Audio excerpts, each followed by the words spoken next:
Salut à tous, c'est Axel de testmobile.fr. Vous êtes sur le test express du LG G2. Si vous voulez voir le test long, je vous invite à regarder la vidéo longue qui dure environ 1h30, un petit peu moins.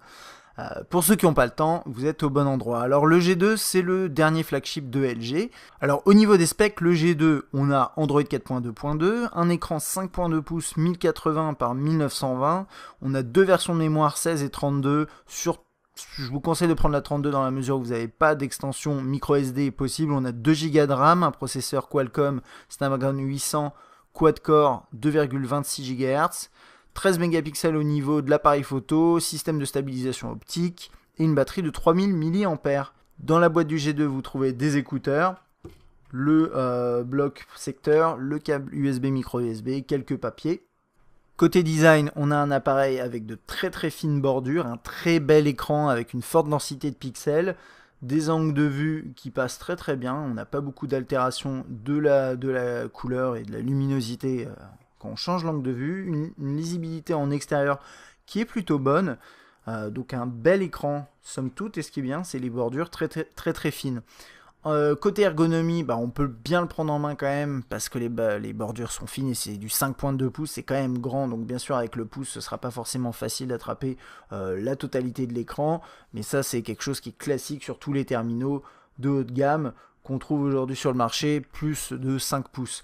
Le bouton à l'arrière, ça demande un temps d'adaptation, mais ça permet tout simplement de faire on-off, verrouiller, déverrouiller, gérer le volume. Vous avez également des raccourcis rapides comme l'appareil photo et Quick Memo. On a bien sûr l'appareil photo à l'arrière. Le fait d'avoir des boutons à l'arrière, ça permet tout simplement d'épurer complètement le design, à part le bas où on a le jack 3.5, le haut-parleur et le micro USB. Ces touches prennent un petit temps d'adaptation comme je le disais, mais normalement après quelques petits jours, peut-être un ou deux, vous devriez maîtriser totalement leur utilisation, d'autant plus que vous avez l'intégration d'une fonctionnalité qui permet au double tap d'accéder à l'interface. Dans l'interface, le G2 tourne sous Android 4.2.2 avec un système de page d'accueil ici classique, widget raccourci, un tiroir des notifications qui est un petit peu chargé là ici, qui va jusqu'à là, c'est un peu gros. Et on a également un système de Q-Slide Apps, donc qui s'appelle Q-Slide, qui permet d'afficher en surimpression des applications pour faire du multitâche de manière plus rapide.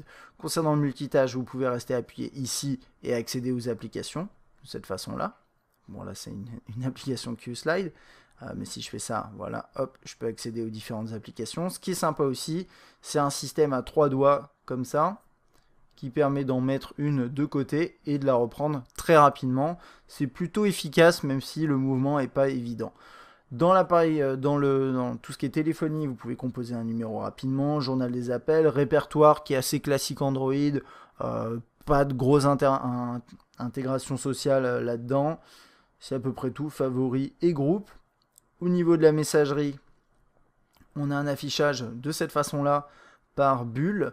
Le clavier par défaut n'est pas extrêmement efficace, mais il a l'avantage d'être très personnalisable avec la possibilité de changer ici, d'accéder aux chiffres là, de tracer des lignes, de changer le thème du clavier, donc ça c'est plutôt réussi. C'est juste que les propositions sont pas toujours pertinentes et les corrections sont pas toujours ce qu'on aimerait, donc vous pouvez basculer sur d'autres claviers si vous aimez pas celui-là. Il y a autre chose à savoir niveau personnalisation, vous pouvez changer les touches qui sont en bas, donc modifier ça, l'ordre, etc., l'aspect visuel.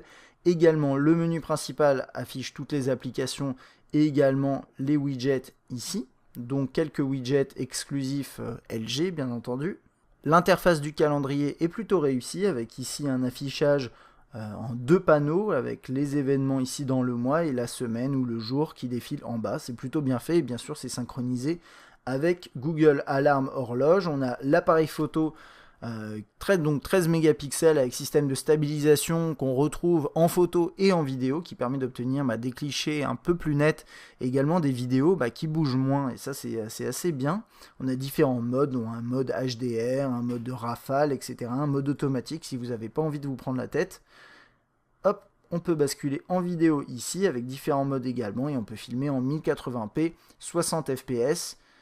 On a quelques fonctionnalités intégrées et au final, la qualité de sortie en vidéo est plutôt bonne, avec un son qui permet de vraiment enlever le bruit de fond Au niveau de la photo de jour, c'est pas mal du tout. De nuit, ça va dépendre, mais vous pouvez être surpris positivement par le G2. Je vous invite à regarder les échantillons sur le test écrit sur testmobile.fr.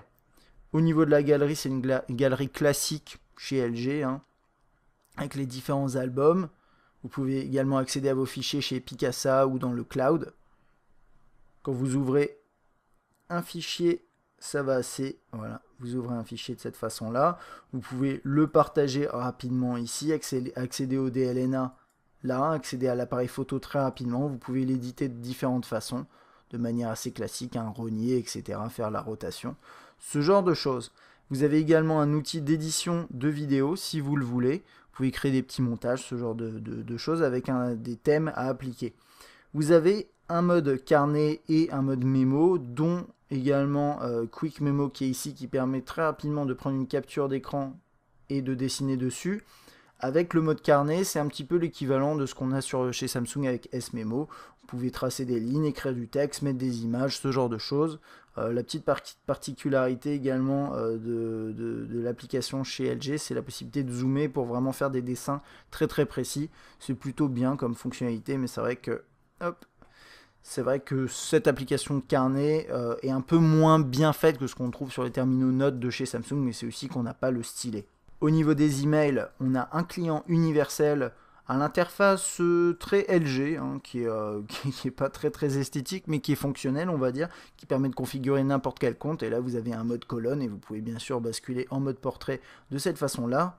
Vous pouvez bien sûr, si vous êtes chez Gmail, utiliser le client Gmail proposé par défaut, et vous avez des notifications ainsi que des widgets proposés en écran d'accueil pour accéder rapidement à vos emails.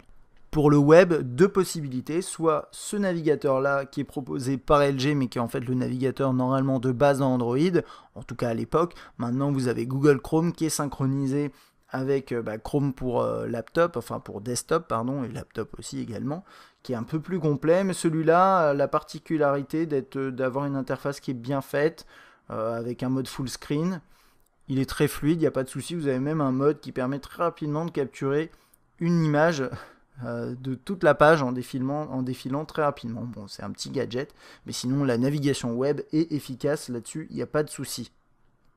Côté musique, pas grand chose à signaler. De nouveau, vous avez des tris par onglet ici avec les chansons, les albums, les artistes, les playlists, etc. Vous pouvez accéder à votre morceau avec la pochette qui s'affiche, accéder à des fichiers également, enfin d'autres vidéos qui concernent votre morceau sur YouTube.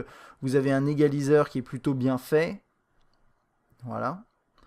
Et un lecteur qui a un aspect un petit peu alu-brossé, ce qui sort un peu de nulle part, mais qui est assez esthétique, avec différents modes classiques.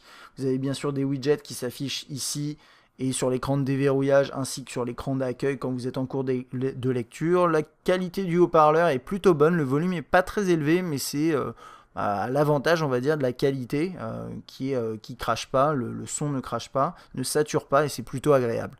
LG a équipé son G2 d'un port infrarouge sur le haut, et du coup vous avez une application qui s'appelle Quick Remote qui permet de transformer votre terminal en télécommande infrarouge pour contrôler votre téléviseur, votre décodeur, mais également pourquoi pas un projecteur ou votre climatisation si elle fonctionne de cette façon-là.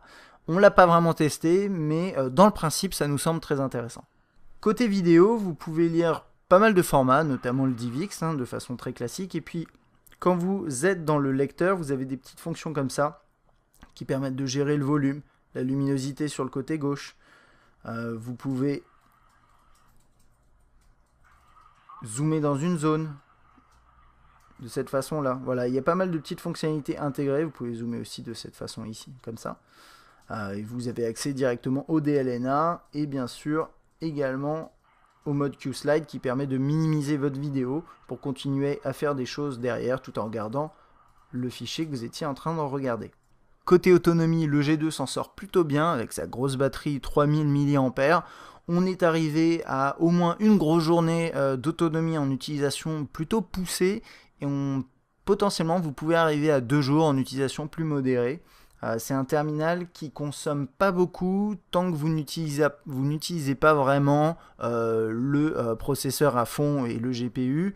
Donc par exemple en jeu en 3D vous allez consommer pas mal, mais vous tiendrez quand même une journée même si vous jouez 1 heure par exemple à un jeu en 3D. Par contre si vous n'utilisez pas trop de jeux en 3D, ce genre de choses, vous pourrez largement tenir 2 jours. Ce qui est plutôt confortable et rafraîchissant on va dire pour un terminal Android de haut de gamme. Côté perf, pas de surprise, on est sur un terminal quad-core 2,26 GHz, c'est très puissant et on est sur le papier de très très bonne performance. Ici par exemple sur Antutu, on est à 32 000, c'est la même chose que sur un Z1, un poil au-dessus il me semble et un petit peu en dessous de ce qu'on a sur un Note 3, mais au final ils se tiennent tous vraiment dans les mêmes chiffres à peu près. D'excellentes performances sur le papier, mais également à l'utilisation que vous avez vu dans toute l'interface. Tout est très réactif, sur le web ça tourne bien et les jeux en 3D fonctionnent tous sans aucun souci. Vous aurez une longue durée de vie avec cet appareil là. Au final, le nouveau flagship de LG nous a plutôt séduit. En apparence, il faisait un petit peu peur avec son système de boutons à l'arrière, mais à l'utilisation, il s'est avéré que c'était pas mal du tout. Le système de double tape sur l'écran pour déverrouiller, verrouiller nous a semblé également très sympathique. On a un beau design avec des bordures très fines, on peut bien manipuler l'appareil. Oui, c'est du plastique et ceux qui n'aiment pas le plastique seront un petit peu déçus. Alors au final, si on devait résumer ce G2 au niveau des points positifs et points négatifs, on commencerait donc par les points positifs. Un bel écran, un design plutôt réussi avec des bordures fines, un système ergonomiquement parlant qui fait un peu peur au début, mais qui au final est plutôt bon, qui fonctionne bien avec les boutons à l'arrière. Un double tap sur l'écran pour déverrouiller, verrouiller, qui est sympa. Et puis après dans l'interface, ça fonctionne bien, bonne performance, plein de fonctionnalités sympas, des fonctionnalités au niveau de l'appareil photo aussi qui sont agréables à utiliser et bien complètes. On a également de bonnes performances brutes, notamment en jeu, et partout dans l'interface et sur le web. Côté autonomie, on a une bonne autonomie, jusqu'à au moins une grosse journée et jusqu'à 2 jours, et ça c'est vraiment, c'est pas du luxe aujourd'hui sur un terminal de ce type là, et ça nous fait vraiment plaisir. Côté point négatif, il n'y en a pas énormément, mais je dirais que peut-être le fait qu'il soit totalement en plastique brillant comme ça donne un côté peut-être un peu bas de gamme, et ça plaît pas à tout le monde. Moyennant quoi, ça nous a pas vraiment gêné. Et puis même si c'est un point positif, le bouton à l'arrière, ça peut déplaire à certains, et peut-être que vous n'arriverez pas à vous y habituer. Derrière, on a également le fait qu'on n'ait pas la possibilité d'étendre la mémoire, hein. On est bloqué à 16 ou 32 Go et ça pour moi c'est un vrai problème. À côté de ça, l'interface LG, bon, est pas la plus séduisante qui existe, donc ça peut déplaire à certaines personnes. Moyennant quoi, je pense qu'LG fait quand même des efforts. Alors, après, c'est une question de goût là-dessus. Autre chose pour terminer ce test, on a quand même un appareil photo qui offre une bonne qualité, de jour comme de nuit. Si vous essayez un petit peu de pousser la bête, on n'ira pas aussi loin qu'un 1020, notamment si vous commencez à zoomer dans vos clichés, mais pour partager sur internet et juste garder des souvenirs, vous arriverez quand même à bien capturer l'ambiance et c'est au final ce qui est le plus important. Voilà, j'espère que ce test express du LG G2 vous aura plu. Si vous avez des questions sur l'appareil, n'hésitez pas à laisser un commentaire. Si vous aimez cette vidéo, n'hésitez pas à appuyer sur like et à vous abonner si ce n'est pas déjà le cas. A bientôt.